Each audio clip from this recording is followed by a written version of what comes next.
Discuss कर रहे हैं चैप्टर 9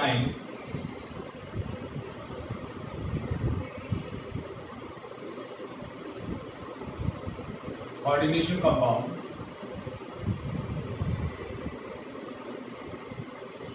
ठीक है, तो आज हम जो कोऑर्डिनेशन कंपाउंड्स हैं उनसे रिलेटेड जो इंपॉर्टेंट टर्म्स हैं, ठीक है, इंपॉर्टेंट टर्मिनोलॉजी है वो हम डिस्कस करेंगे। ठीक है, जैसा कि मैंने लास्ट सेशन के अंदर डिस्कस किया था, coordination compounds are those molecular compounds in which central metal atom और ion is surrounded by a link through the ligands by the coordinate bond। ठीक है, तो कोऑर्डिनेशन कंपाउंड को जब हम रिप्रेजेंट करते हैं, जैसे कोई भी कोऑर्डिनेशन कंपाउंड रहेगा तो उस कोऑर्डिनेशन कंपाउंड के अंदर कुछ डिफरेंट पार्ट रहेंगे। जैसे सबसे पहले जो पार्ट रहेगी वो रहेगी कोऑर्डिनेशन एंटिटी, या जो कॉम्प्लेक्स पार्ट होता है।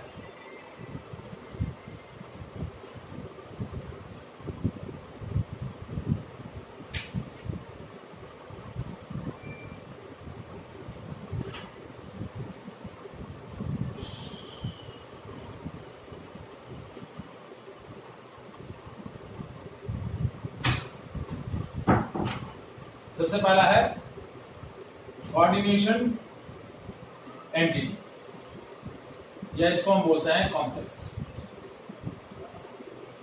तो जो पार्ट आपका स्क्वायर ब्रैकेट के अंदर रहता है उस पार्ट को हम क्या बोलते हैं, कोऑर्डिनेशन एंटिटी। और वो जो पार्ट होता है वो पार्ट आपका क्या रहता है, नॉन आयनाइजेबल।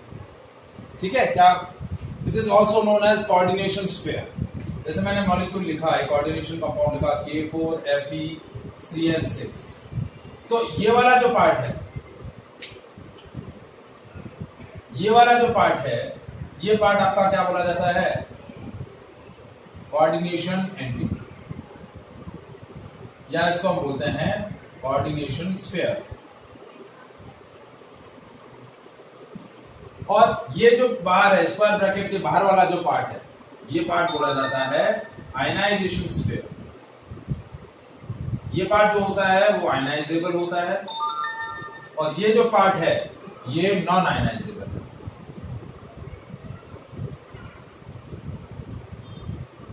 क्या है, नॉन आयनाइजेबल। अब आपका जो कोऑर्डिनेशन एंटिटी है, वो कोऑर्डिनेशन एंटिटी आपकी तीन तरीके की हो सकती है। ठीक है, either this coordination entity is negatively charge, either this coordination entity is positively charged, or either this coordination entity is neutral। जैसे अब यहां जो मैंने कोऑर्डिनेशन एंटिटी लिखी है वो नेगेटिवली चार्ज है। कैसे नेगेटिव चार्ज है, देखिए K4FeCN6 4K plus FeCN6 4 minus. तो ये एंटिटी आपकी नेगेटिव चार्ज है। तो ये क्या हुआ, नेगेटिवली चार्ज कॉम्प्लेक्स है। कैसा आयन है, negative charge complex ion, anionic complex. कैसा कॉम्प्लेक्स है, एनायनिक कॉम्प्लेक्स।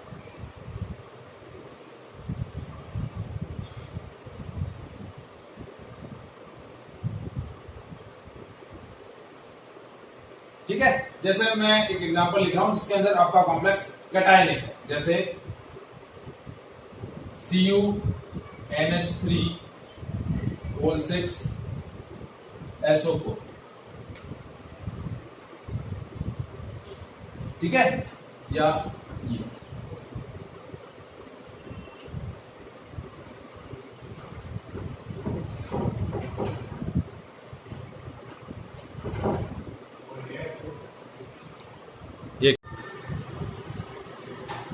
तो देखिए, अब ये जो कोऑर्डिनेशन एंटिटी है ये आपकी पॉजिटिव चार्ज है। कैसे एंटिटी है, पॉजिटिव चार्ज है।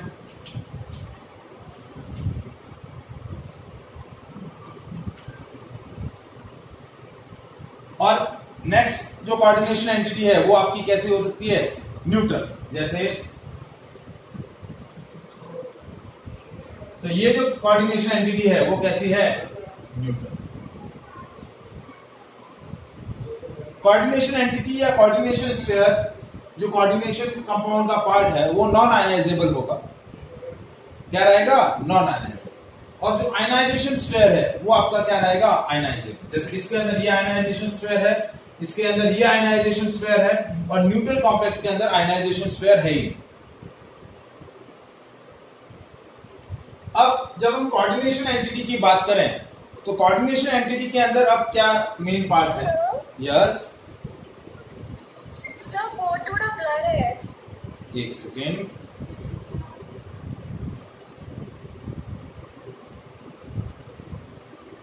अभी हाँ सर, ठीक है। ठीक है, तो ये आपका कोऑर्डिनेशन एंटिटी नेगेटिव चार्ज है। अब जब हम कोऑर्डिनेशन एंटिटी को डिटेल से चेक करें तो कोऑर्डिनेशन एंटिटी में क्या क्या पार्ट है? जैसे ये कोऑर्डिनेशन एंटिटी जो नेगेटिव चार्ज है, इसके अंदर ये आपका क्या हुआ, सेंट्रल मेटल एटम और आयन। यहां ये आयन है, ठीक है, ये भी क्या है आपका मेटल आयन है, और ये यहां पर ये आपका मेटल एटम है।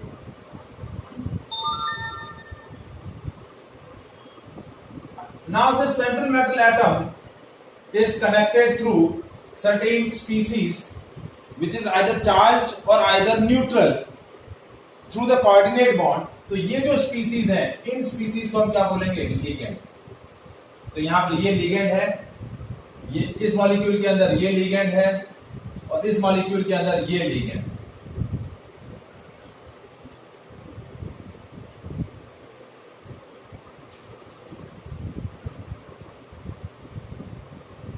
तो कोऑर्डिनेशन एंटिटी के अंदर आपके दो पार्ट हुए, एक तो सेंट्रल मेटल एटम या आयन, और दूसरा लिगेंड। सेंट्रल मेटल एटम या आयन लिगेंड्स के थ्रू कनेक्टेड है बाय द कोऑर्डिनेट बॉन्ड। किस तरीके से कनेक्टेड है? कोऑर्डिनेट बॉन्ड के थ्रू क्या है, कनेक्टेड। Is it clear? आया समझ में?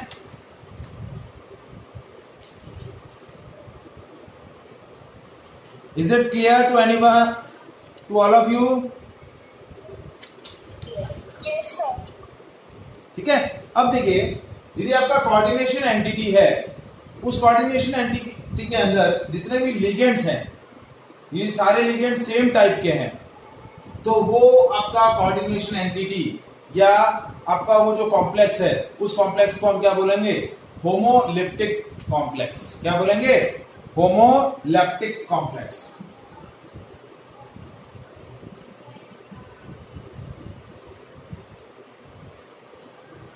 मतलब द कोऑर्डिनेशन एंटिटी या coordination complex consist of same kind of ligands.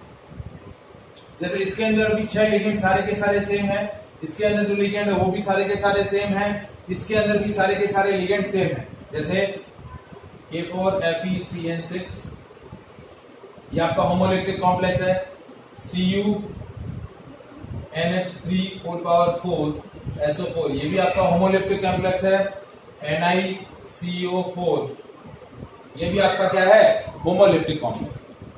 कैसा कॉम्प्लेक्स है? होमोलैप्टिक। मतलब जितने भी लिगेंड सेंट्रल मेटल एटम से कनेक्टेड है वो सारे के सारे आइडेंटिकल है। अब दूसरा जो होता है वो होता है हेट्रोलैप्टिक। तो इसमें आपके जो लिगेंड्स हैं वो लिगेंड्स डिफरेंट टाइप के, मतलब सेंट्रल मेटल एटम और ion connected through the different kind of ligands. जैसे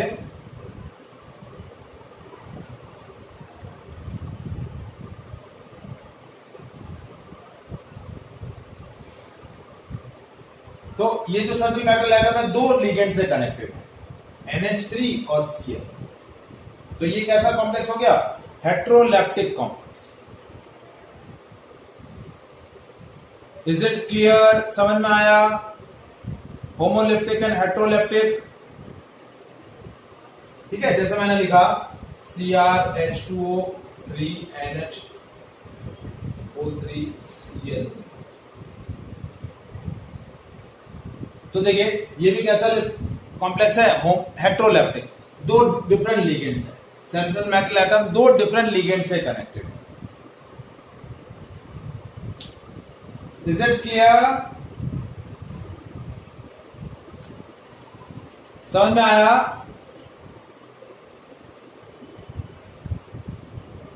अब हम बात करते हैं लिगेंड्स के बारे में। ठीक है, तो अब आता है लिगेंड्स क्या होते हैं और उनके क्या टाइप्स होते हैं।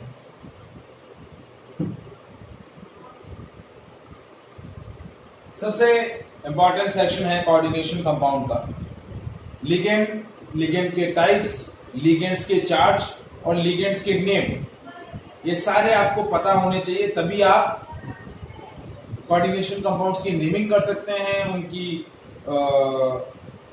आइसोमेरिज्म उनका डिस्कस कर सकते हैं, उनकी बॉन्डिंग को डिस्कस कर सकते हैं। ठीक है, तो ligands are those charge or neutral species which donate their lone pair of electron to central metal atom or ion and make coordination bond.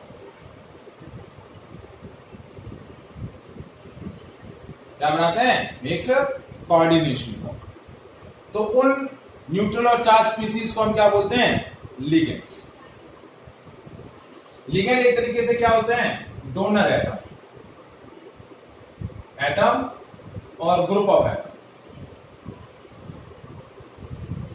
उनके पास excess number of lone electrons होते हैं, जिनको जो बॉन्डिंग में पार्टिसिपेट नहीं करते हैं, लोन पेयर ऑफ इलेक्ट्रॉन्स होते हैं। वो लोन पेयर ऑफ इलेक्ट्रॉन्स जो हैं वो डोनेट करते हैं और सेंट्रल मेटल एटम या आयन के साथ क्या बना लेते हैं? कोऑर्डिनेट बॉन्ड बना लेते हैं। क्या बना लेते हैं? Coordinate bond. Is it clear?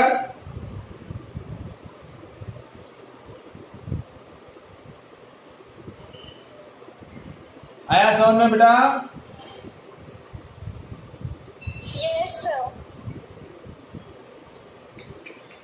ठीक है, अब लिगेंड के अंदर जैसा कि मैंने बताया कि लोन पेयर ऑफ इलेक्ट्रॉन होता है, तो लिगेंड के अंदर जो एटम है जिसके पास लोन पेयर ऑफ इलेक्ट्रॉन है या जिसके पास एक्सेस नंबर ऑफ इलेक्ट्रॉन है, तो लिगेंड के अंदर वो एटम जो प्रेजेंट होता है उस एटम को हम क्या बोलते हैं? Donor atom. क्या बोलते हैं? Donor atom. An atom of ligand which donate its lone pair of electron is called donor atom। उसको हम क्या बोलते हैं? Donor atom. एंड कोई भी लिगेंड है, उस लिगेंड के अंदर या तो सिंगल डोनर एटम होगा या फिर एक से ज्यादा डोनर एटम होगा। एटलीस्ट एक डोनर एटम तो रहेगा ही, हो सकता है कि एक से ज्यादा डोनर एटम भी हो। और उस डोनर एटम को हम क्या बोलेंगे? Donor site. क्या बोलेंगे? Donor site. क्योंकि उसी एटम से आपका सेंट्रल मेटल एटम क्या रहेगा? कोऑर्डिनेट बॉन्ड के थ्रू कनेक्ट रहेगा। क्या रहेगा? कनेक्ट रहेगा। तो donor atom is also known as donor site. It is also known as donor site. मैं ये आपका बोर्ड ब्लर हो रहा है। मैं ये चीज एक सेकेंड, क्या कनेक्शन गड़बड़ आ रहा है क्या?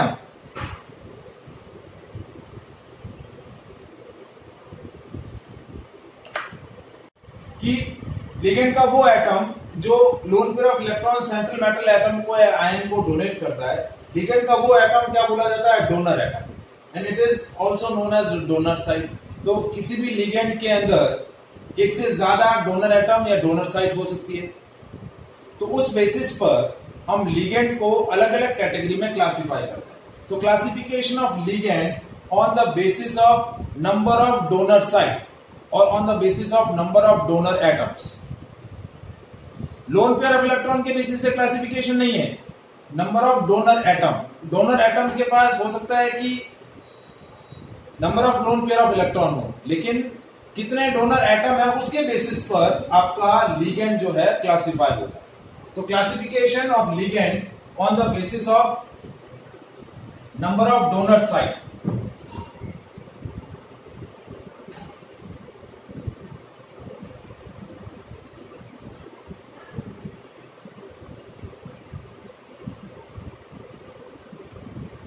या फिर हम बोल सकते हैं डोनर एटम। ठीक है, जैसे सबसे पहले मोनोडेंटेड,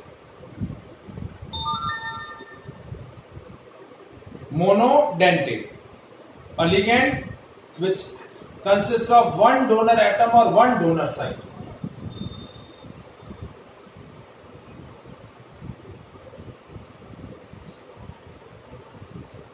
उसको बोलते हैं मोनोडेंटेड। जैसे chloride ion, bromide ion, hydroxyl ion, H2O, NH3, carbon. देखिए एक डोनर एटम है, अब इसके पास दो लोन पेयर ऑफ इलेक्ट्रॉन है, वो बात अलग है, लेकिन डोनर एटम एक ही है। इसके पास एक लोन पेयर ऑफ इलेक्ट्रॉन है, लेकिन डोनर एटम ये है। अब जैसे क्लोराइड आयन है तो उसके पास कितने लोन पेयर ऑफ इलेक्ट्रॉन है? 3 लोन पेयर ऑफ इलेक्ट्रॉन है, लेकिन डोनर एटम है, डोनर साइट एक ही है। तो डोनर साइट के बेसिस पे लिगेंड का क्लासिफिकेशन होता है। एक क्या कह रहे हैं बेटा?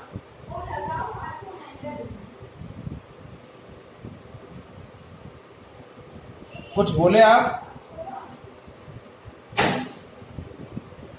तो ये हुआ मोनोडेंटेड लिगेंड। सेकंड आया डाइडेंटेड। डाइडेंटेड लिगेंड क्या होगी? जिसके अंदर दो डोनर साइट है, 2 donor site. How many donor site? 2 donor site. जैसे आपका oxalate ion C2O4 2-, oxalate ion. ठीक है, जैसे ऑक्जेलेट आयन का स्ट्रक्चर ऐसे बनता है। तो ये आपकी डोनर साइट है, जिससे आपका सेंट्रल मेटल एटम कनेक्ट होगा। जैसे इसमें यहां से सेंट्रल मेटल एटम कनेक्ट होगा, इसमें यहां से सेंट्रल मेटल एटम कनेक्ट होगा, इसमें इस से सेंट्रल मेटल एटम कनेक्ट होगा, इसमें यहां से कनेक्ट होगा। तो इसी तरीके से ऑक्जेलेट आयन के अंदर इन दोनों साइड से आपका मेटल एटम कनेक्ट होगा ऐसे।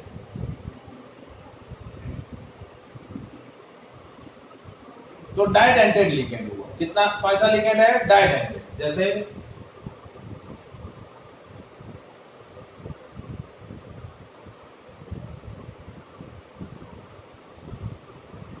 ठीक है, तो दैट इज इथाइलिन डाइएमीन। क्या बोलते हैं इसको? Ethylene diamine.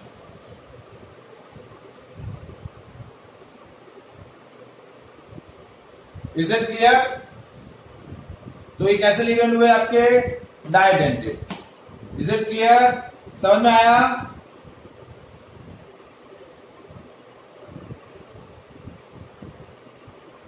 यस। ठीक है, इसको शॉर्ट फॉर्म में हम EN भी बोलते हैं। क्या बोलते हैं? EN। अब नेक्स्ट आता है टरडेंटेड। टरडेंटेड मतलब 3 डोनर साइट।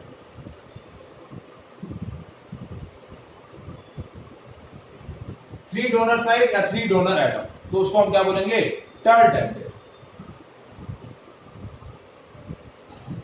जैसे देखिए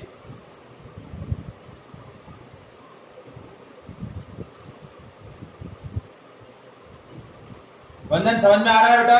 कल तुम आए नहीं थे।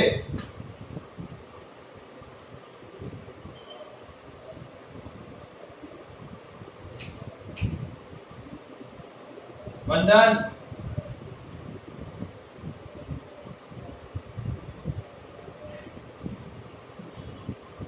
तो ये जो तीनों नाइट्रोजन है, ये नाइट्रोजन, ये नाइट्रोजन और ये नाइट्रोजन, ये आपकी तीनों क्या होंगी? डोनर साइट होगी। क्या होंगी? Donor site. तो इसको बोलते हैं डाई इथाइलिन डाइएमीन। क्या बोलते हैं? Diethylene diamine. Diethylene triamine, 3 amine है ना, तो ये हो गया die ethylene ट्राइएमाइन।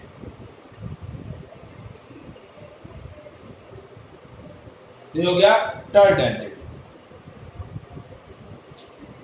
Is it clear? फिर यदि 4 डोनर साइड होगी तो क्या बोलेंगे? टेट्राडेंटेड। क्या बोलेंगे? टेट्राडेंटेड।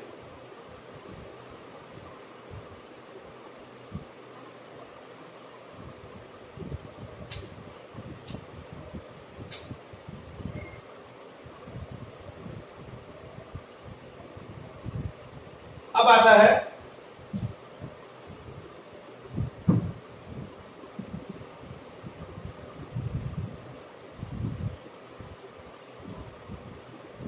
फोर डोनर साइड और एटम, तो वो हो गया आपका टेट्राडेंटेड। मैं डिस्कस कर रहा था टेट्राडेंटेड, तो टेट्राडेंटेड के अंदर एग्जांपल रहेगा आपका ट्राइथाइलिन ट्राइएमाइन, जैसे CH2 CH2 NH CH2 CH2 NH2।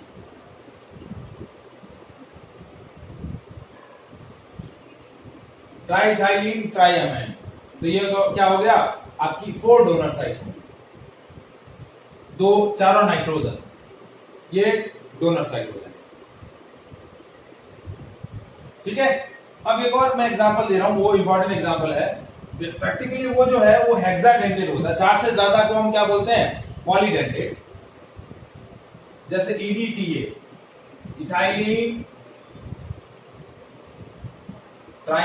Ethylene diamine tetra acetate ion, ये आपका हेक्साडेंटेड होता है। कैसा होता है? हेक्साडेंटेड।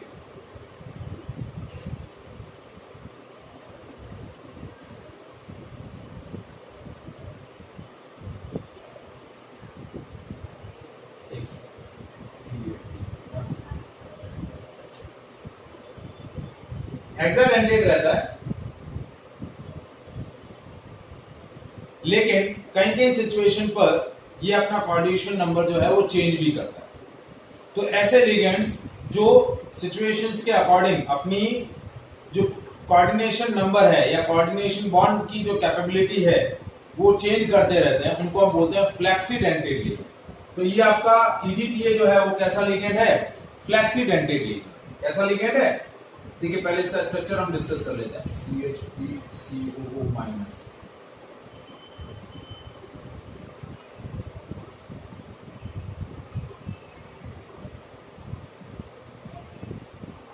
ये आपका EDTA का स्ट्रक्चर है।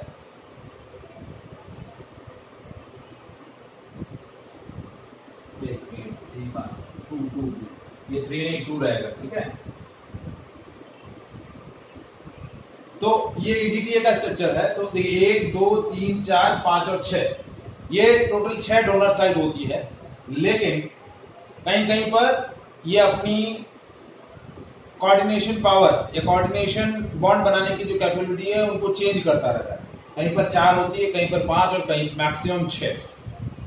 तो ये कैसा लिगेंड है? It is also known as flexidentate ligand. कैसा लिगेंड है? Flexidentate ligand.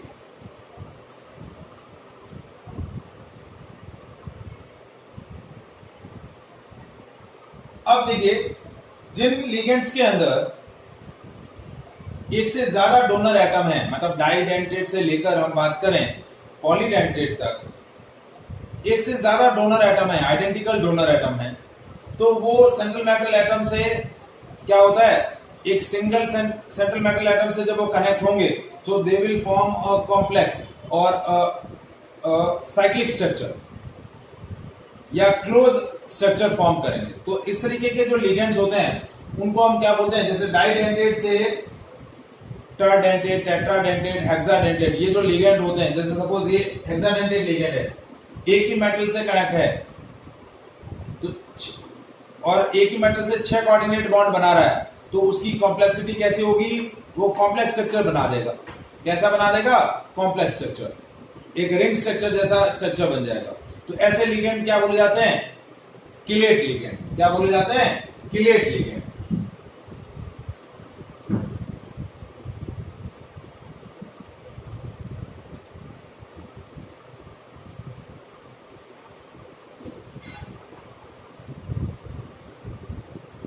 मतलब रिंग स्ट्रक्चर बना देंगे, साइक्लिक स्ट्रक्चर बना देंगे, तो ऐसे लिगेंड क्या बोले जाते हैं? Chelate ligand. अब लास्ट जो टाइप है वो टाइप है एम्बीडेंटेड लिगेंड।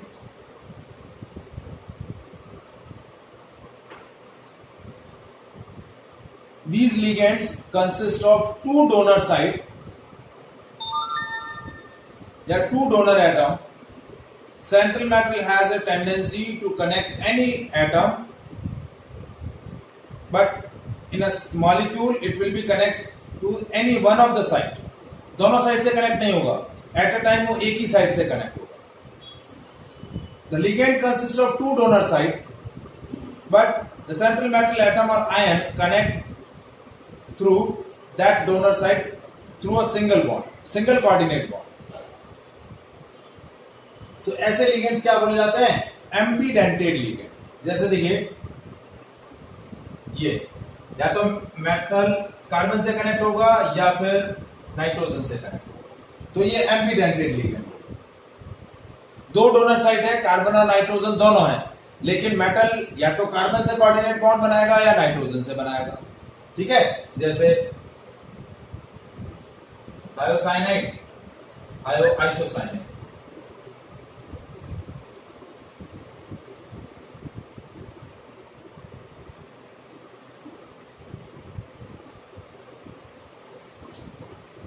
ठीक है, जैसे MnO2 और MON, या तो नाइट्रोजन से बनाया या फिर ऑक्सीजन से बनाया। तो ऐसे लिगेंड क्या होते हैं? Ambidentate ligand. Is it clear? समझ में आया types of ligand? Monodentate, didentate, terdentate, tetradentate, hexadentate, flexidentate, chelate ligand and ambidentate ligands. So these are the different kinds of ligand.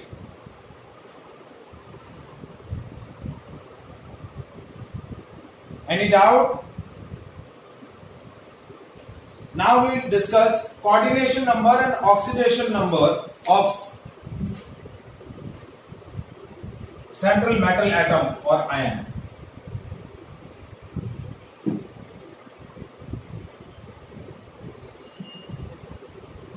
Coordination number, जैसा कि हमने डिस्कस किया कि सेंट्रल मेटल एटम और ion ligand से कोऑर्डिनेट बॉन्ड के through क्या रहता है? कनेक्ट रहता है। तो आपका लिगेंड जो है वो सेंट्रल मेटल एटम या आयन से कितने कोऑर्डिनेट बॉन्ड बना रहा है, वो उसका कोऑर्डिनेशन नंबर क्या होता है? बोला जाता है। तो सेंट्रल मेटल एटम का कोऑर्डिनेशन नंबर कैलकुलेट करने के लिए कैसे कैलकुलेट करते हैं? Coordination number is 1 into number of unidentate ligand plus 2 into number of didentate ligand plus 3 into number of terdentate ligand and so on. क्योंकि देखिए जैसे मोनोडेंटेड है तो एक डोनर साइट है, तो 1 into नंबर ऑफ यूनिडेंटेड। यदि डाइडेंटेड लिगेंड है तो वो दो डोनर साइट है उसके अंदर, तो वो मेटल एटम जो है वो दो कोऑर्डिनेट बॉन्ड बना सकता है, तो 2 into number of didentate ligand. जैसे मैंने लिखा A4FeCN6, तो यहां आपका ये यूनिडेंटेड लिगेंड है, तो कोऑर्डिनेशन नंबर क्या हो जाएगा? 1 into 6। बट मैंने जैसे लिखा A4Fe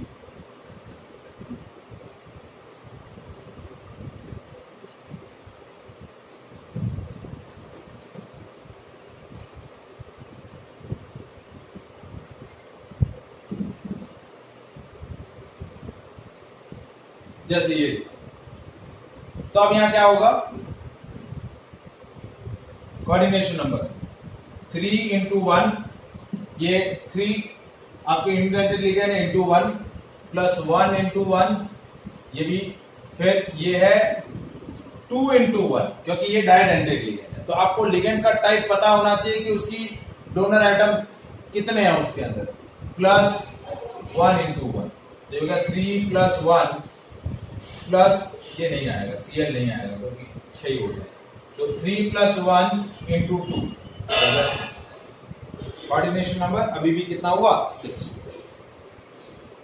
जैसे मैंने लिखा NiCO4 तो हो गया कोऑर्डिनेशन नंबर कितना हुआ 1 इंटू 4, क्योंकि ये यूनिट एंटेड लिगेंड है। कैसा लिगेंड है, यूनिट एंटेड लिगेंड है, तो 1 इंटू 4 क्या हो गया 4।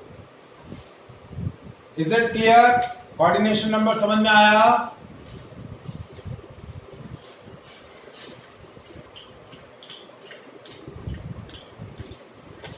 Any doubt in this part?